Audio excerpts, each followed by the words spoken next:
After a year on the road, I thought I'd get tired of traveling. The endless clatter of railways, highways, and everything in between.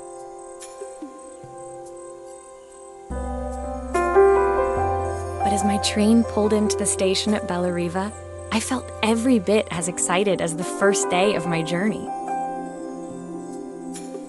A whole year. It felt like a lifetime. The places I'd seen, the people I'd met, of course, the forgotten treasures I'd given a new lease of life along the way. I'm a restorer by trade. Bringing our most beloved possessions back to life is what I love to do. I'd been traveling for months, working my way from one town to the next, fixing everything from family heirlooms to VCRs. Bellariva was my chance to take a break. Unfortunately, that would have to wait until after I'd unpacked.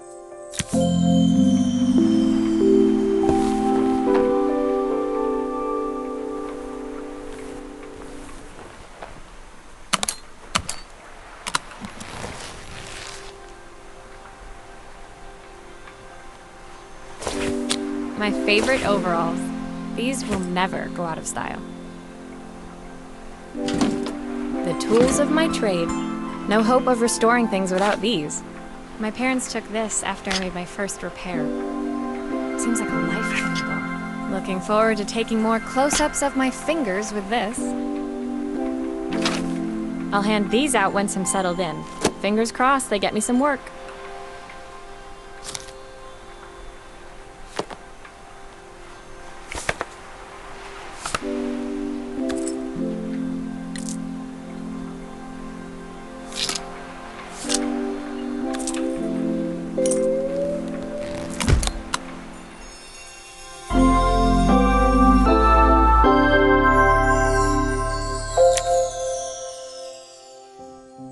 Finally, I'd made it to Bellariva.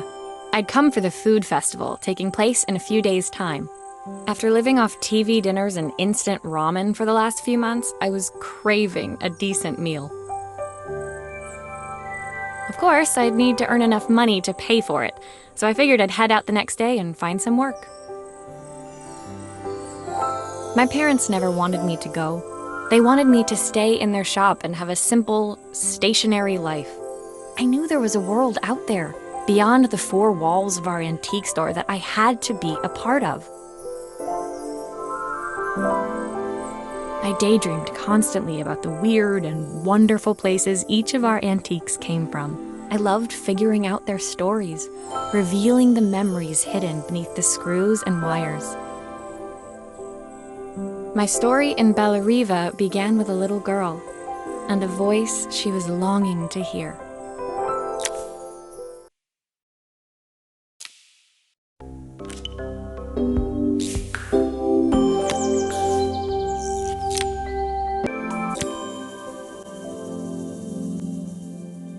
It was my first morning in Bellariva, and I couldn't wait to leave my hotel and explore.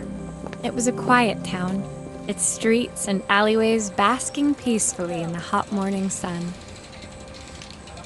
In the main square, meanwhile, preparations were underway for the festival in a few days' time. As I handed out my flyers, I wondered what the people of Bellariva would need me to fix. So far, everything here seemed perfect.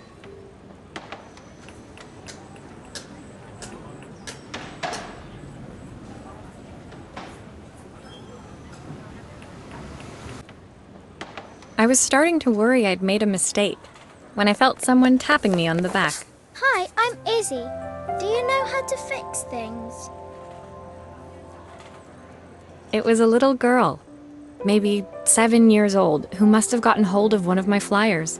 She rummaged around in her backpack until she hauled out a battered red cassette deck. My tape is broken and I can't make it work anymore. I tried to fix it myself, but there's this metal thing in the way. Can you try?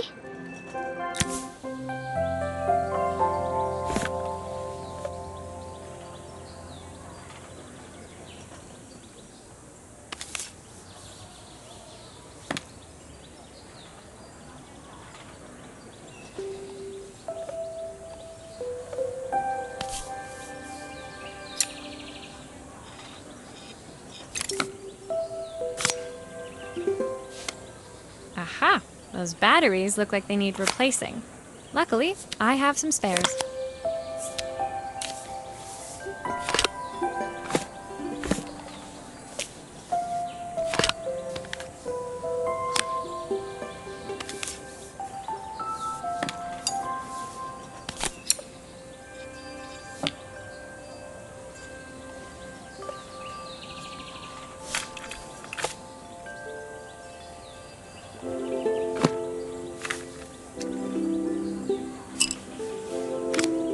Why did you do that?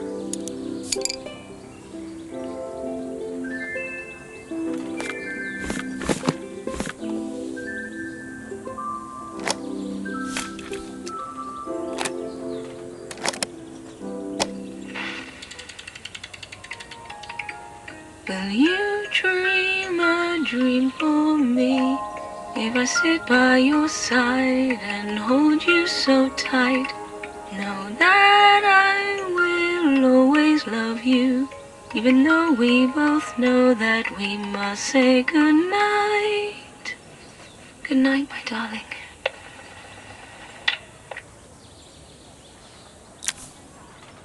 When it finished, Izzy picked up the tape deck and tucked it carefully into her backpack. Thanks, Maria. You're the best person at fixing things ever. No problem. Who was that singing? They're very good. It's my mum. She's not here anymore. Izzy trailed off. It was the kind of silence a cassette tape would never be enough to fill.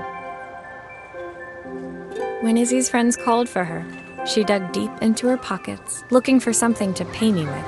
Eventually, she produced a grand total of a stick of gum, 3 mismatched buttons, and a yo-yo. I usually preferred a check, but Izzy looked so serious, I wrote out a full receipt. She seemed like a happy kid, but beneath it all, part of her life had been shattered. A part I wouldn't be able to fix.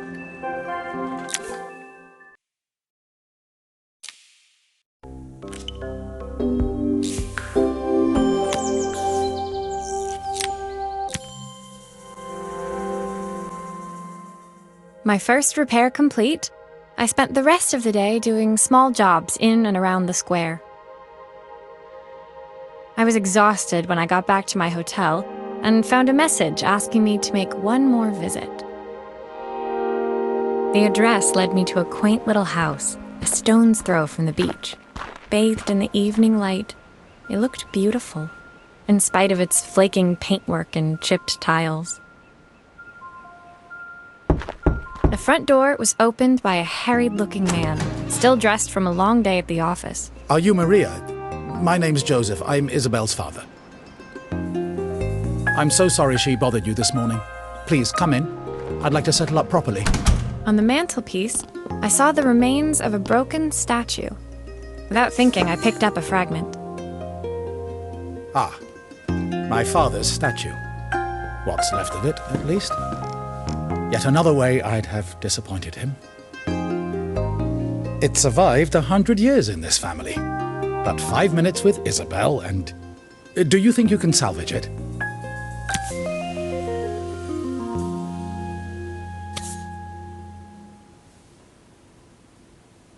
Will you be able to see the glue afterwards? I don't want people seeing the cracks.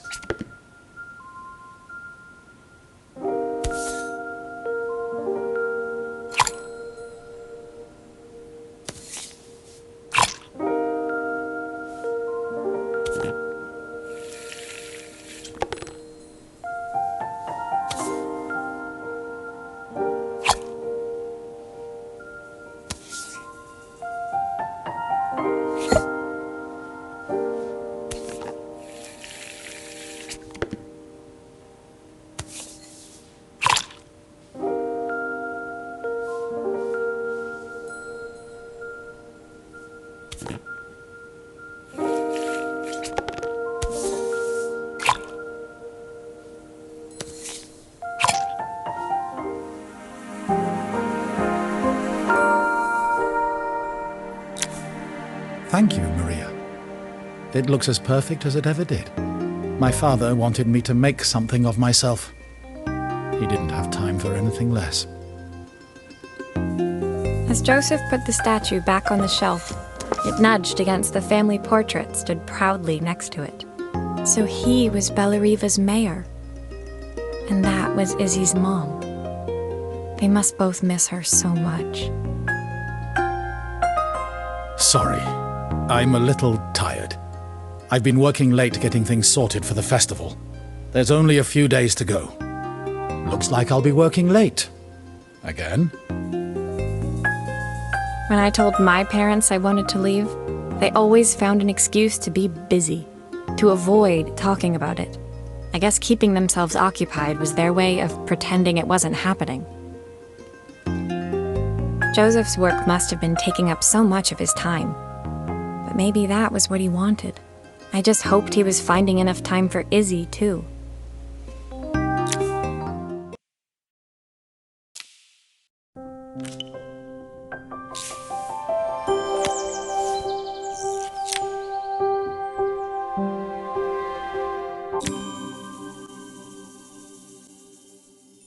My second day in Bellariva dawned bright and clear.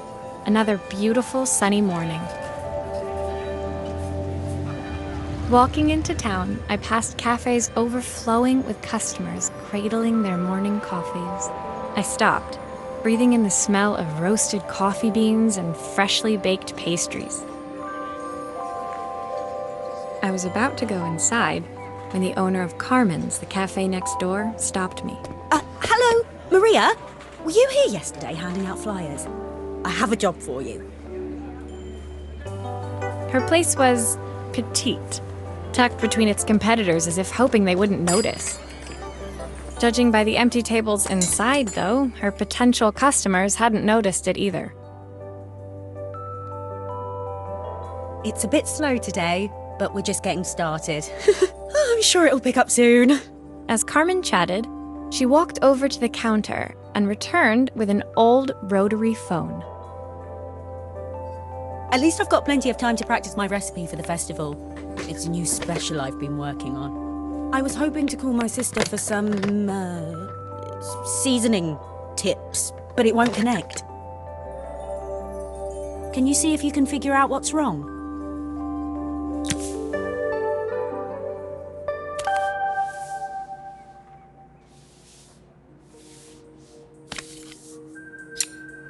Obviously, we'd normally be much busier than this.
Looks like this new circuit board is all hooked up.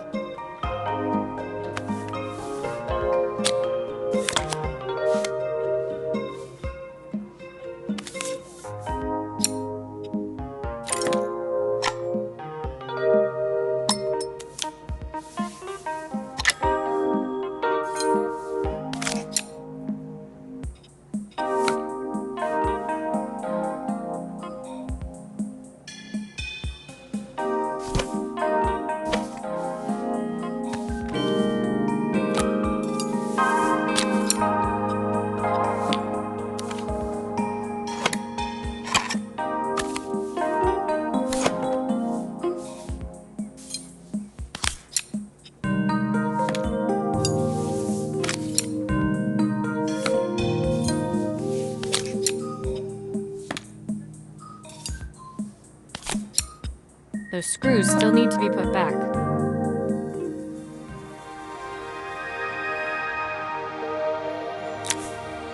When I handed the phone back to Carmen, she seemed almost reluctant to take it from me.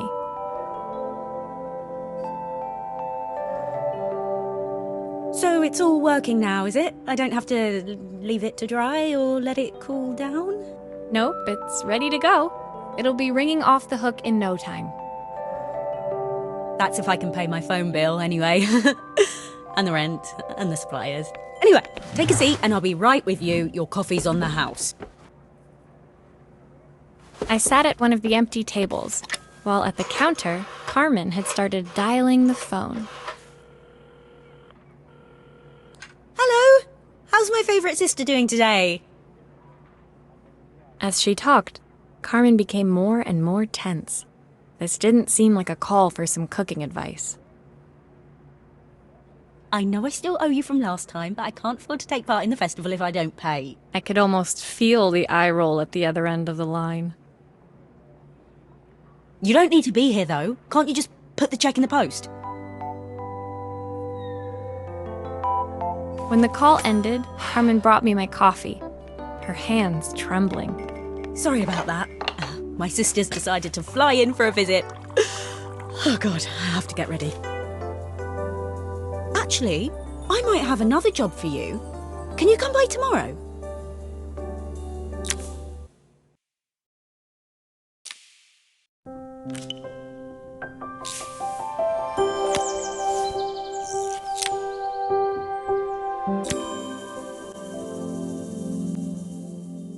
The next day, I'd promised Carmen I'd return to help her get the cafe ready for her sister's arrival.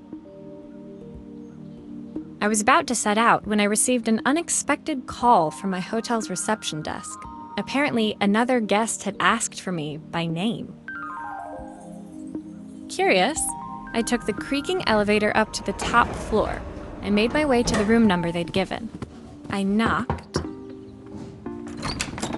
Are you here about the camera? It's about time. The woman in front of me was immaculate. Not a hair out of place or a crease to be seen. My sister tells me you know how to fix things. I'd usually go to an expert, of course, but in this town... So this was Carmen's sister? The two of them couldn't have been more different. Inside her room, I saw a beautiful reflex camera, any professional photographer's dream. The viewfinder is completely dark. I can't see anything through it at all.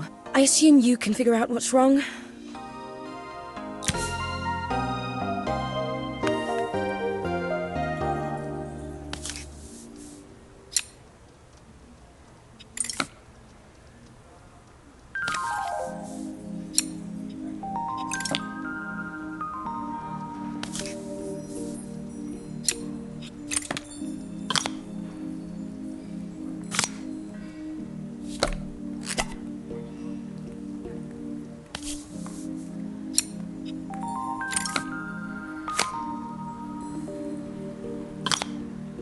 I don't suppose you've fixed anything this valuable before.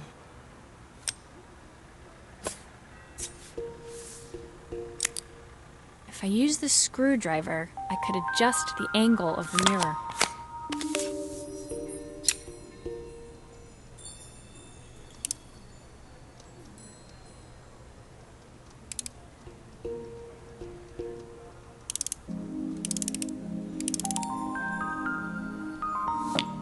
Perfect. Now the viewfinder should be working.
I felt a pang of envy as I handed the camera to Helena.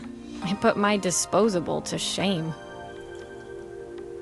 I picked it up on my first trip to Paris. It's a 1958 limited edition, the first of its kind. It cost me 3 months' salary, but it was worth it. I had no idea what 3 months' salary meant to Helena, but I was pretty sure it was more than I could afford. It was strange, really, that we were even staying in the same hotel. I'd picked this place because it was cheap and cheerful, but surely she could afford somewhere better? She took some test shots, fiddling with the camera settings until she was absolutely satisfied. This work is immaculate. At least there's one person in this town who knows what they're doing. Sending you to me might be the first thing Carmen's actually gotten right. I wondered why Helena had bothered coming if she thought so little of her sister. I hear nothing from her for weeks, and then when she finally does call me, all she wants is money. If she thinks I'm lending her another penny, she'll have to convince me it's not a total waste of time. That didn't sound good. If Hurricane Helena was about to hit, I hoped Carmen was ready.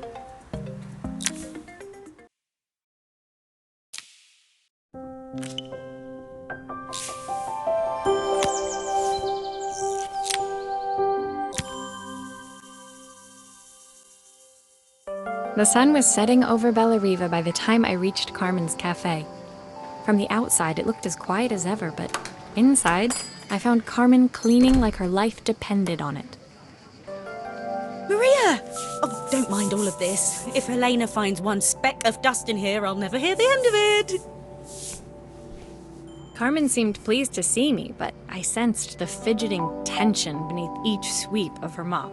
Trying to live up to the standards of someone like Helena seemed like an impossible task. I hope you didn't mind fixing the camera for her. She was furious when it broke. I really need this to go well. If she doesn't lend me the money, I don't know how long I can keep this place going. Carmen led me to a back room, where she'd laid out the components of what looked like a neon sign. I had this made when I first opened the cafe, but I'm hopeless with electronics. So there was supposed to be a sign outside. This might explain the lack of customers. I'd like to put it up before Helena gets here. Can you give it a try?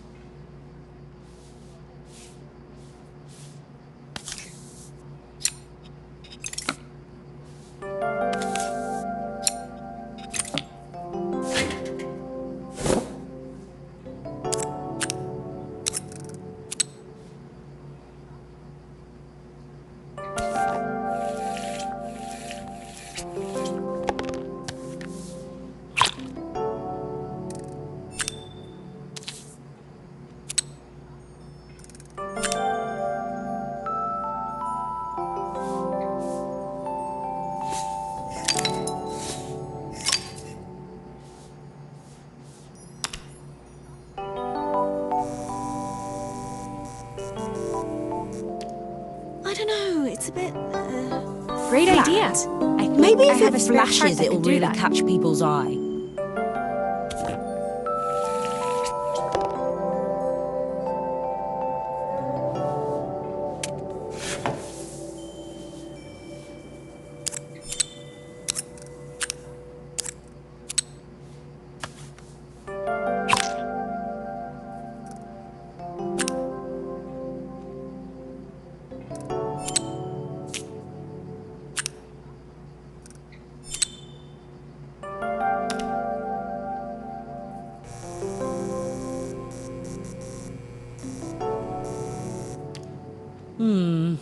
It still needs something else.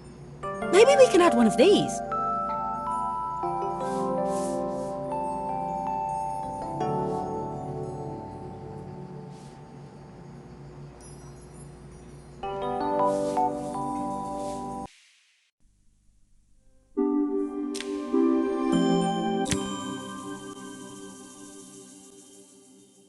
It was the day before the festival, and the whole town was busy getting ready. I had more work than I knew what to do with. When Joseph called with another job, I was craving the cool quiet of his and Izzy's seafront house. I'd barely reached their front door when I heard someone calling me. Psst, Maria, I need your help. Quickly, it's top secret. It was Izzy, peeking out from the side of the house. She beckoned for me to follow her. She led me through to a beautiful, unruly garden overflowing with flowers of every color. Nestled among them was a playhouse, its doorway almost completely obscured by a towering rose bush. You have to squeeze past it and breathe in real small, like this. Izzy took in a big gulp of air and crawled through the gap and into the playhouse. I hadn't planned on crawling in the dirt today, but the life of a repairwoman never did run smooth. On the table inside, there was an electronic toy. Not exactly the usual stock in my parents' antique shop. I had an accident. I didn't do it on purpose or anything, but it won't turn on anymore. Can you fix it for me?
Is it meant to look like that? It's weird. I don't like it.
Nothing.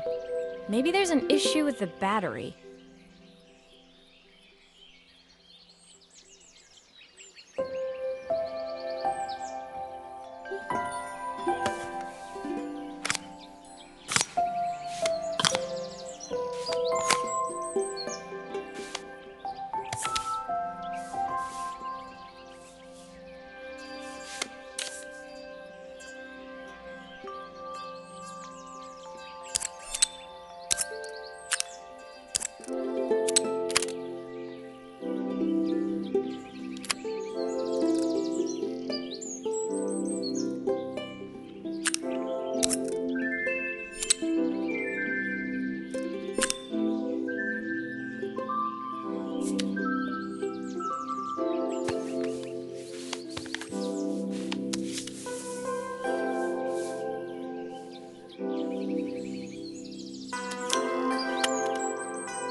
Still no power.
grown-ups play games as well?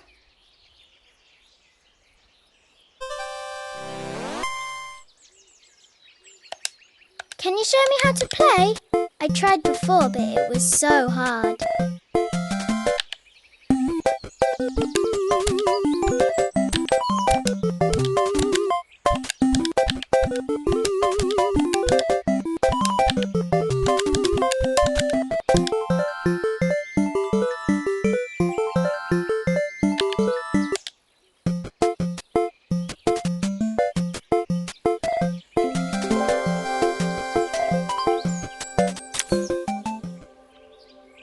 Her toy fixed, I watched Izzy retreat into its screen, taking refuge in a 3-inch world of her own. Well, I'd better head inside. Your dad is waiting for me. Please don't tell him about the game. He'll think I broke it on purpose. Why would he think that? Because, well, I kind of dropped it really hard at the wall. Izzy looked down, scuffing her shoes on the worn floor of the playhouse. My dad said I have to go to this stupid festival tomorrow and put on a stupid dress, and I don't want to. All he cares about is working. He never wants to see me unless it's for his job. I'm not going. He can't make me. With that, Izzy dove back through the rosebush and disappeared into the wilds of the garden. She was so young. She couldn't be expected to see that her dad was struggling too. It made me think, had I really tried hard enough to understand my parents' point of view? I was so focused on the adventures ahead of me. Maybe I didn't care enough about leaving them behind.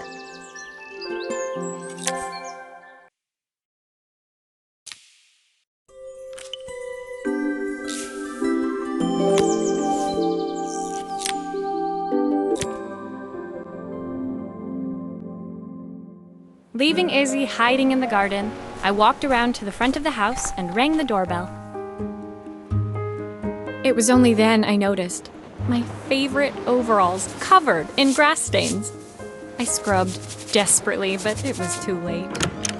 Maria, what are you doing? What happened to your clothes?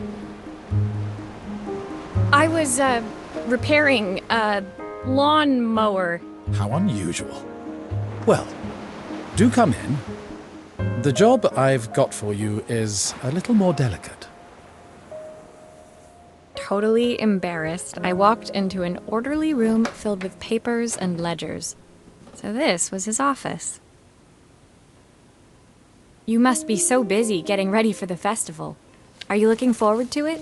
Of course. It's traditional for the mayor to judge food from every cafe and restaurant in town. I'll be declaring the best chef in Bellariva by this time tomorrow. Speaking of which... He unclipped the watch from his wrist and very carefully handed it to me. I'll have a tight schedule to follow, but my watch stopped working a while ago. Could you see if you can make it tick again?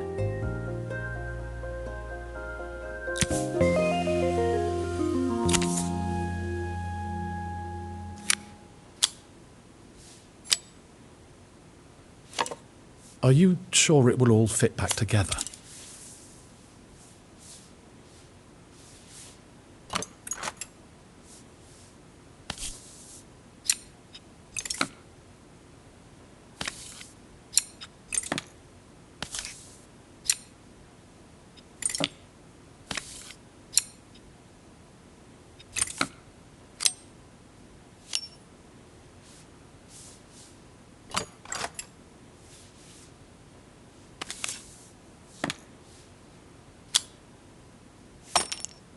The main plate has completely cracked. I'll need to replace it. The cogs look good, though. If I'm careful, I can reuse those.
I've not gone a day without this watch since my wife gave it to me.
As I handed the watch back to Joseph, my fingers traced over the engraving on the back.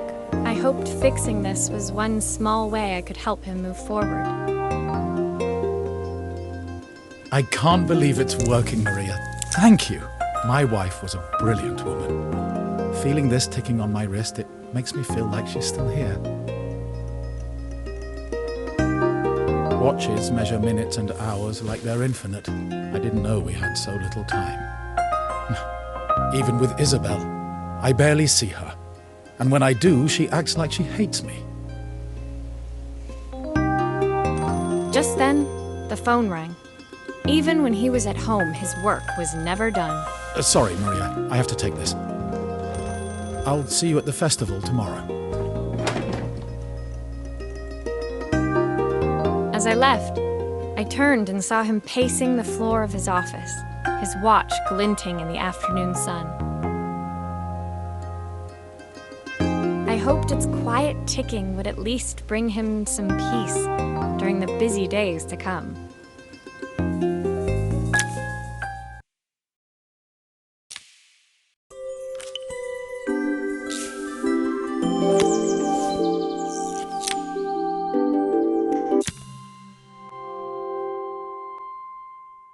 When my last job of the day brought me to Carmen's apartment, the door was opened by someone I didn't expect to see, Helena.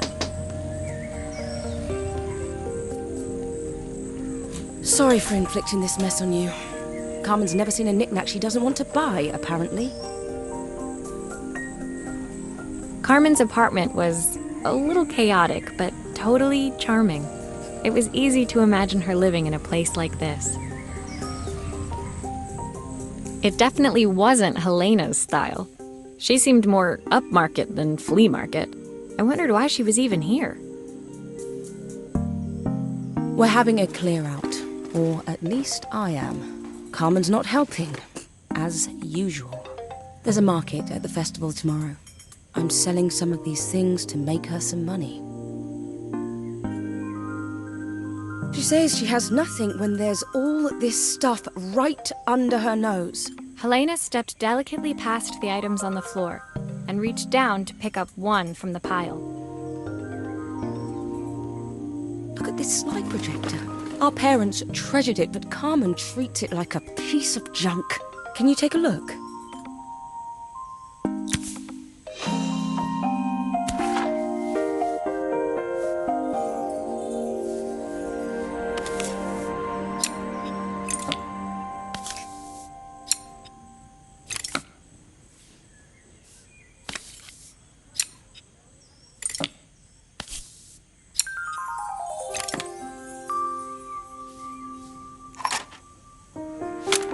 Oh, typical.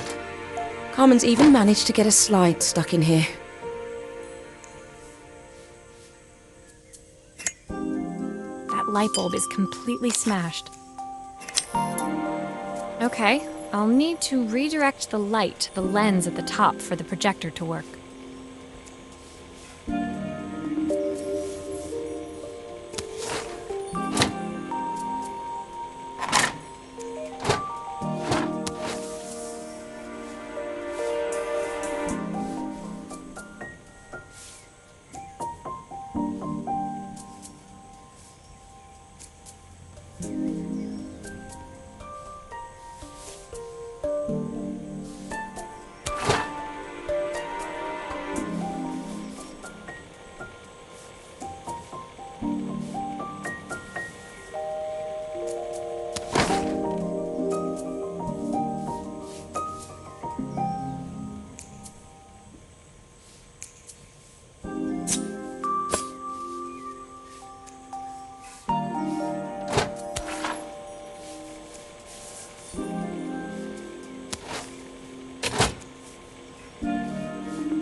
I was so excited when I moved to the city.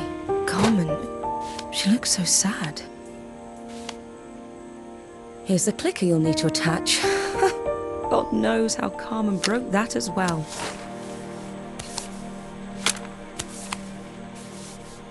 Still a few parts missing.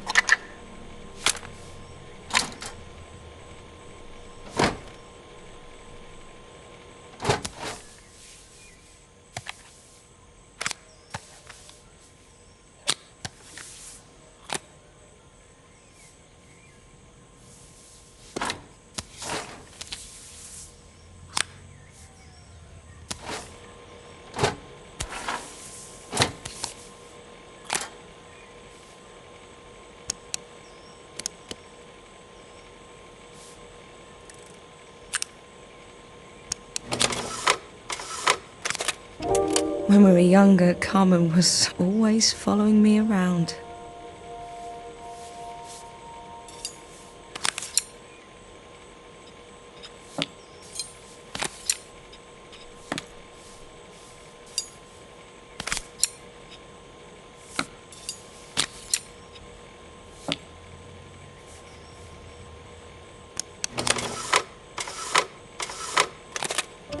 I suppose she looked up to me. A cool older sister.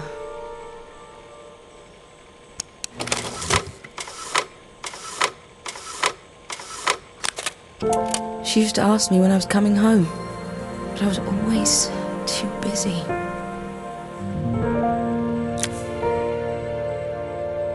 Helena was transfixed, staring at the two young sisters the projector had brought glaringly into focus. I never meant to let her down. But you haven't, have you? You came all this way just to help with the cafe, plus the money. That's the problem. There is no money. I lost my job a few months ago. My savings are almost gone. I have nothing. Carmen thinks I'll throw my checkbook at her bad decisions and make them okay. But I can't. Not this time. You know, the funny thing is, I came here wanting to tell her the truth. But she's so infuriating. How can I ask her for help when all she cares about is herself? Helena fell silent, shrinking under the gaze of her younger self, projected onto the wall. We drifted so far apart when I moved away. It felt like the only thing keeping us together was my bank balance. I know I have to tell her the truth. It isn't fair. But I already lost everything else. What if I lose her too?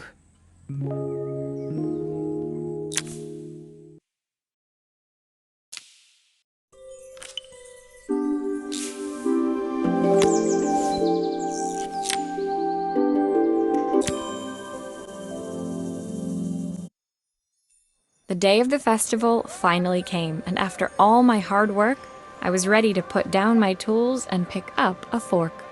The smell as I entered the main square was incredible. Each stall was selling food even more delicious than the last. The competition would start any minute.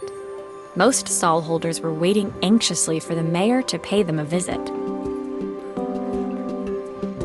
All of them, that was, except Carmen, who was still frantically chopping vegetables and stirring pots. Maria! Thank God you're here. Can I ask you the world's biggest favour? Helena was supposed to help me run the stall today, but she never turned up. Probably too ashamed to show her face. I can't believe she lied to me. Carmen was stirring so furiously she was in danger of tipping the pot over altogether. The mayor will be here any minute for the judging, but I'm almost out of my special. She wasn't really going to ask me, was she? Not on my day off. I have a stove ready to build and everything. Can you set it up and make me a spare batch?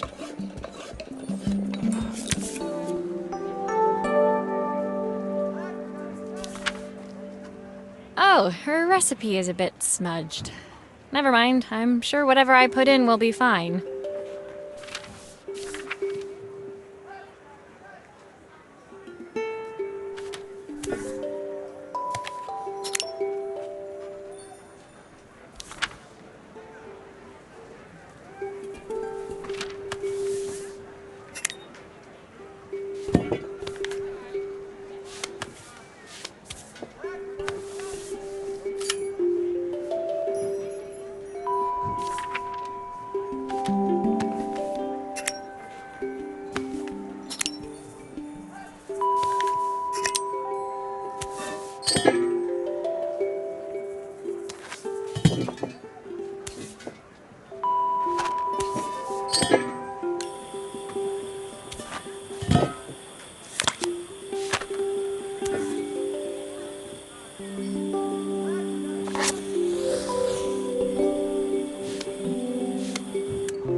I think that pot is really boiling now. Smells great, if I say so myself.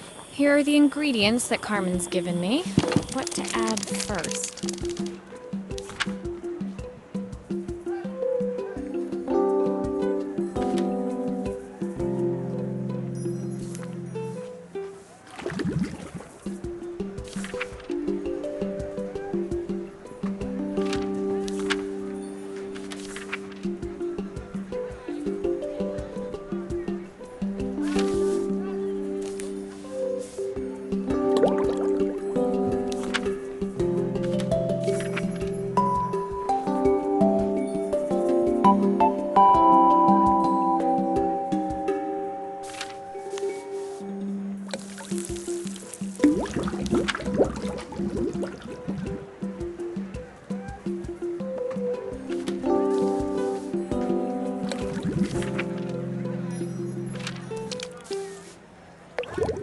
That looks good. I'll scoop a spoonful when I'm ready to serve.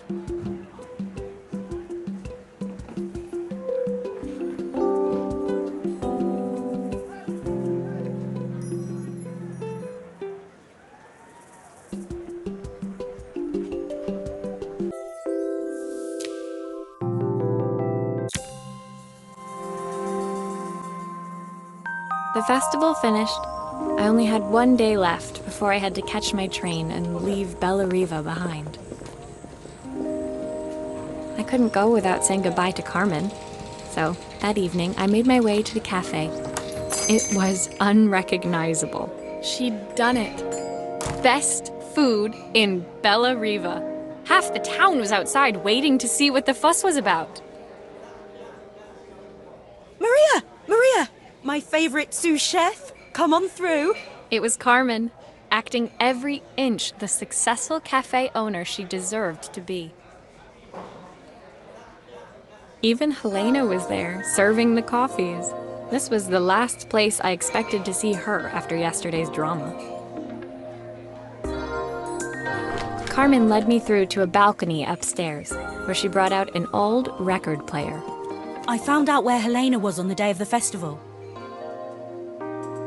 She was selling her camera to clear the cafe's debts. But then she didn't have much left for herself. So, I've asked her to come and stay with me for a while. We have a lot of catching up to do. I wanted to give her this, to cheer her up. We listened to it all the time when we were kids.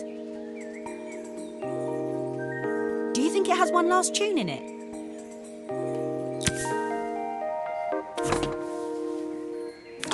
Okay, let's see what happens when we turn this on.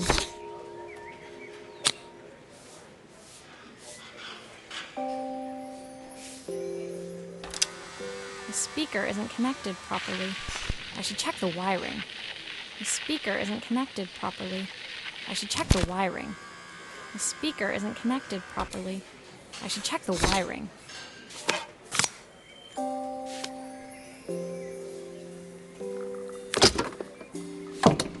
Here's the problem. This wiring isn't connected properly.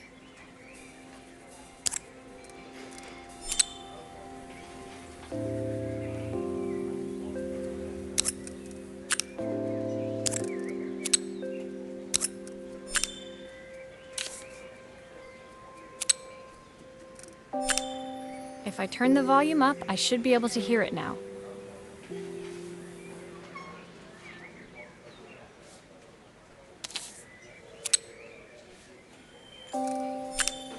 I think that should do it. This record should play beautifully.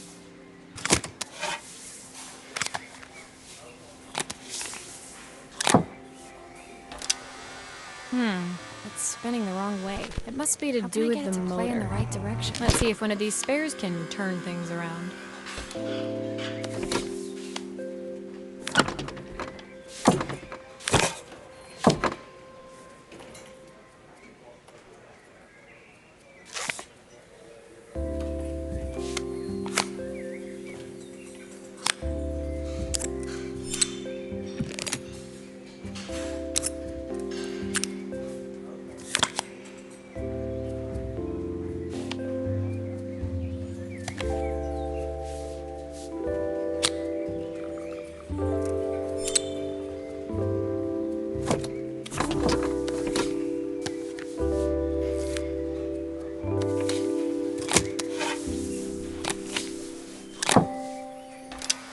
Well, it's playing in the right direction.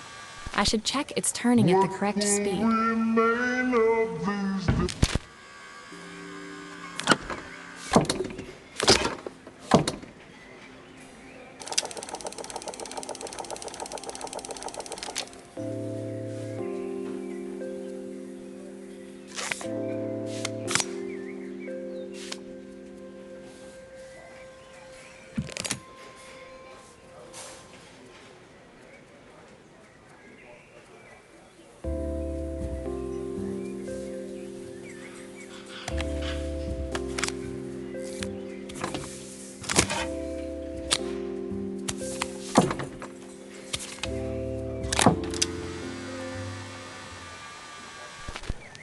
What will remain of these days?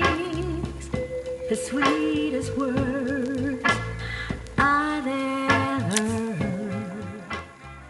The record player's crackling tune must have caught Helena's ear, as she appeared a few moments later. Is that my old record player?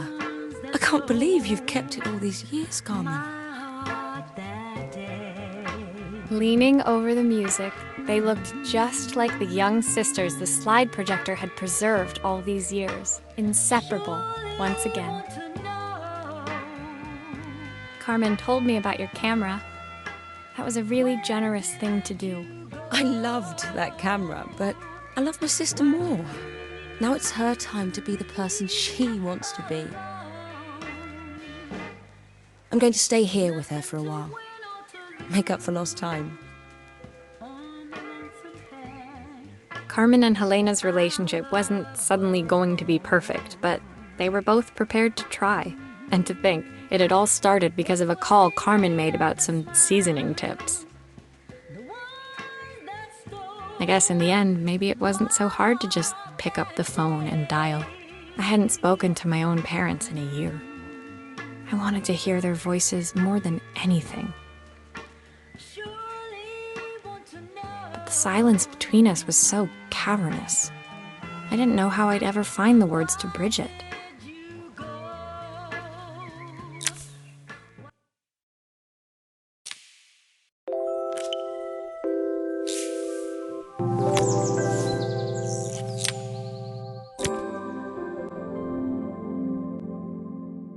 My final morning in Bellariva, I received one last call out to Joseph and Izzy's house.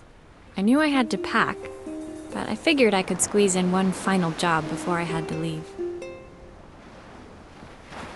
When I arrived, I found Joseph tidying up his wilderness of a garden.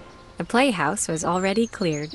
Inside, I could see Izzy happily testing out her screw-driving skills on the back of her cassette deck. You've made quite the impression. Izzy, tells me she's going to be a repairwoman like Maria. I'm sure she could be anything she wanted if she put her mind to it. She could. She's a brilliant child. Spending the day with her at the festival, I haven't had so much fun in ages. I wanted to give her something before she starts to forget. Inside, the house was transformed, flooded with light and the sounds of the garden. It felt alive again. This would be my last repair in Bellariva, but it felt like it was the house that had really been restored. It's a music box. It used to play beautifully, but now when I wind it up, nothing happens. I'd love for Izzy to hear it sing again. Can you help?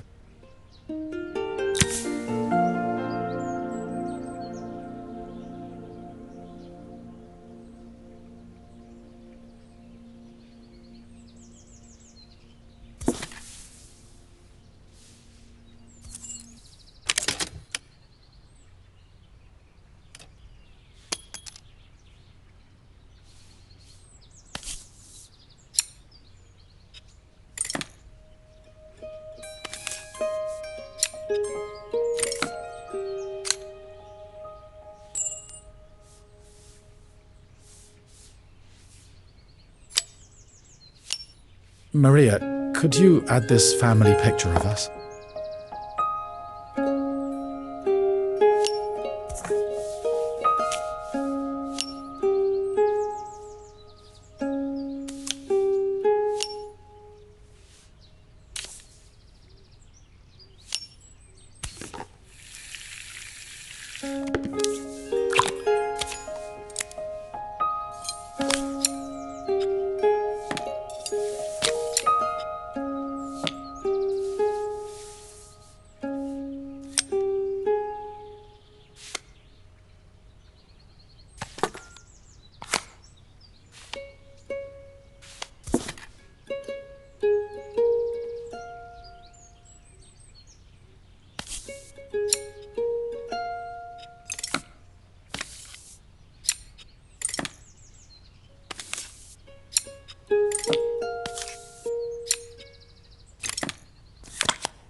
This mechanism is completely broken. I'll need to take it all apart before I can fix it.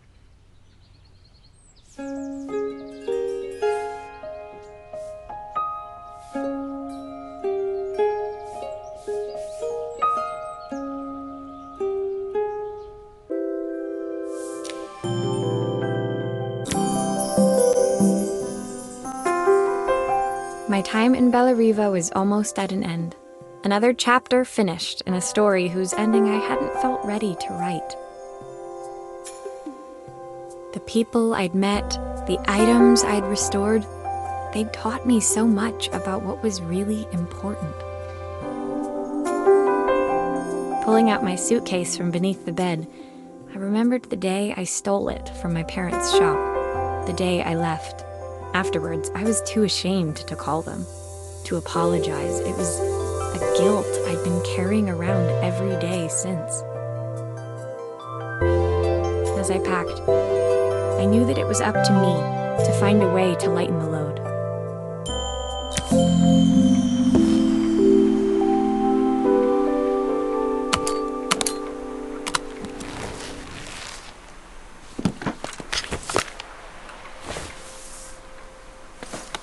Helena gave me these designer shirts. Not sure I'll pull them off as well as she does. The soundtrack to my travels. I'll be listening to this on the journey. My parents would love Bellariva. Maybe I can convince them to make the trip. My train ticket. I can't believe it's time to leave Bellariva behind. My suitcase was full, but it was my heart that felt heavy as I made my way to the station. I was sorry to be leaving Bellariva behind, but I hoped that, in my own small way, I'd made a difference.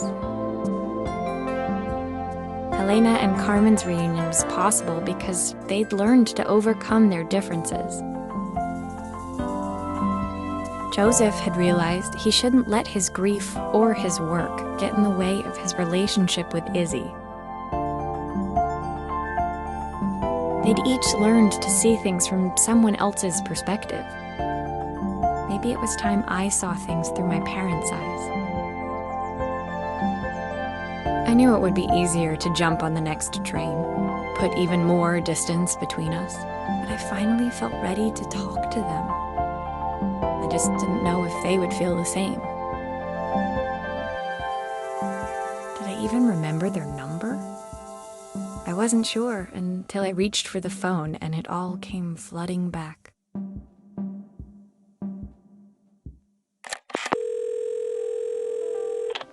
Mom?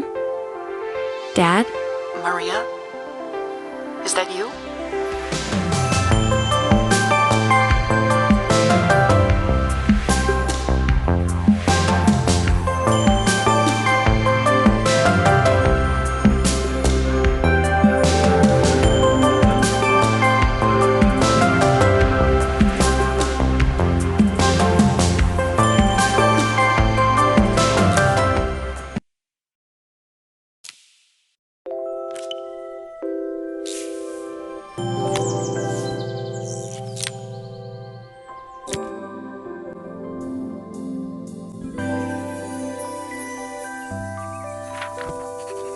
Dear Maria, Carmen here. Sorry I haven't written. The cafe's been absolutely manic since you left.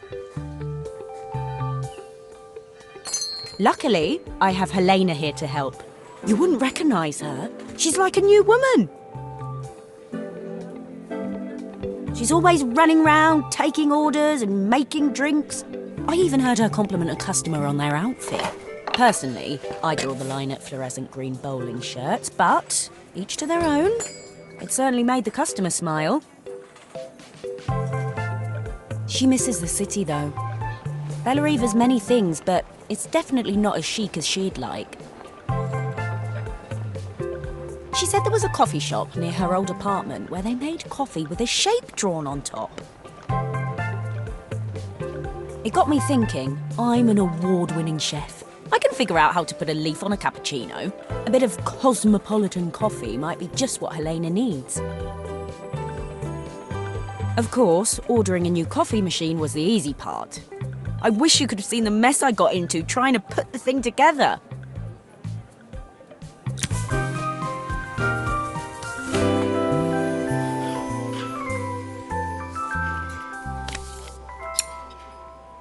I saw Maria use her screwdriver a million times. Taking this apart will be easy.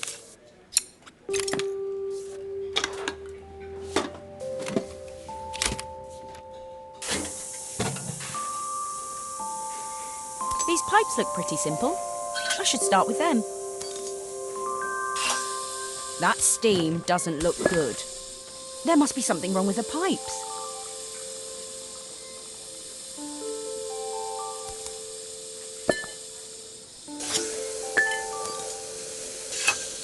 How can there be so much steam? Ugh, I'm getting soaked.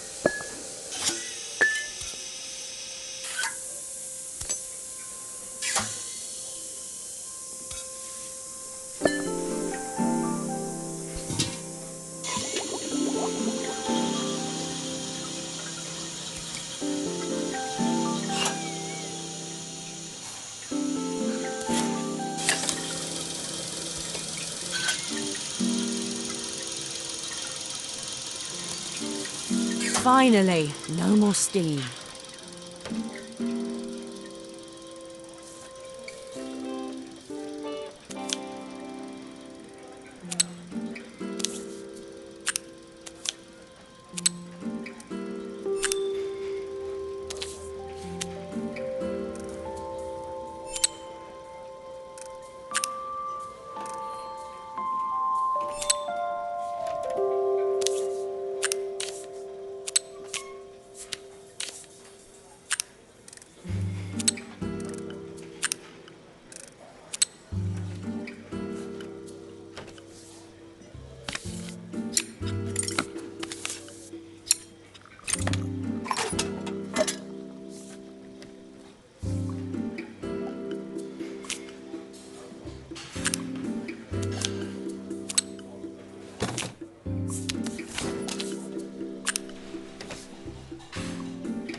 think that's everything.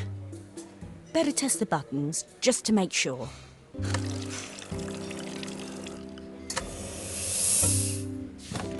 All done. Piece of cake. Time to make my first coffee, I think.